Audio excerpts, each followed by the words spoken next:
मान्सूनच्या लांबणीवर पडलेल्या आगमनामुळे बेळगाव जिल्ह्यातील जलसंकट अधिकच गडद झाले। जिल्ह्याची जीवनवाहिनी मानल्या जाणाऱ्या हिडकल जलाशयातील पाणीसाठा आता धोकादायक पातळीवर म्हणजेच डेड स्टोरेजमध्ये पोहोचलाय। 51 टीएमसी क्षमता असलेल्या या धरणात सध्या केवळ 5.2 टीएमसी इतकाच अत्यल्प पाणीसाठा उरलाय।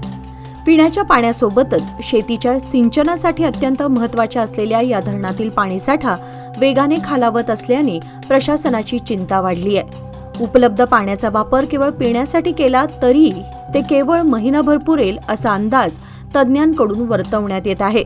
यामुळे बेळगाव शहर, हुक्केरी, संकेश्वरसह सुमारे 100हून अधिक गावे पाणी टंचाईच्या विळख्यात सापडण्याची भीती निर्माण झाली आहे। आता सर्वांच्या नजरा आभाळाकडे लागल्या असून धरणाच्या पाणलोट क्षेत्रामध्ये मान्सूनची जोरदार हजेरी लागणं हीच एकमेव आशा उरली आहे।